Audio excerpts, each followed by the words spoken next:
But let's talk about that Indian innings batting up front. Jatu Paji, look at this. Now, first, this is the story, the innings story of India and New Zealand. Where do you see New Zealand lost the plot there? I think they lost the plot, I think, in that 11 to 15th over stage, because when you look at India, they were more in trouble in spite of that partnership with Shreyas Iyer and Akshar took them to that stage where they could. But then India struggled at 26 to 40, where I think New Zealand obviously struggled the most there. And the key was that partnership from 11 to 25th. For India, that took them into a stronger position, a base where they could have taken off from. Whereas in New Zealand, in spite of only losing 2 wickets till that stage, they somehow played in a way that they believed that they would try and get runs right at the end or kept too many wickets in hand.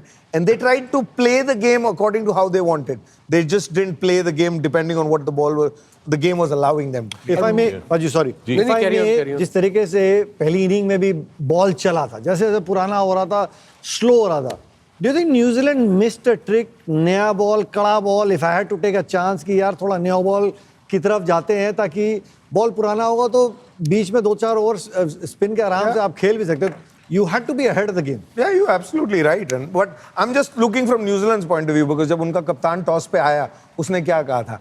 We want to bowl first because at the evening the ball comes on better. So if you believe that, and that's how you've gone into bat, then you want to keep everything towards the end, because the last few overs you're hoping that it'll be cooler, the ball will come better, and you'll be able to score more runs. So उनके mind में ये था, इसलिए मैं कह रहा हूँ कि जो पहली वाले 10-15 ओवर थे ना, वो उन्होंने, एक तो होता है बॉलिंग हो रही है, बॉलिंग अच्छी हुई है, इसमें डाउट नहीं, बट एक आपका स्ट्रेटजी ऐसी थी कि आप विकेट नहीं लूज करना चाहते. You want to keep wickets at the end, so you could make use of that. Rohit Sharma ने थोड़ी सीम लगानी थी, सीम लगा गया. जैसे जड्डू ने कहा, अक्षर और आयर की पार्टनरशिप 67 की बड़ी इंपॉर्टेंट. उन्होंने आके रोकना शुरू किया, सिंगल्स किए, फिर 1-2 चौका मिला, और सबसे इंपॉर्टेंट इनिंग जो एंड में मेरे ख्याल में थी, जिसने अपनी पूरी गेम चेंज की. पांड्या किस लिए मशहूर है हार्दिक? वो इसलिए मशहूर है कि आके मारता है. यू नो, उसका स्ट्राइक रेट T20 में 160 ले लो, 150. यहाँ पे उसने 45 किया, सिर्फ 45 गेंदों पे. According to the pitch, according to the situation, he changed his game. That's what good players do.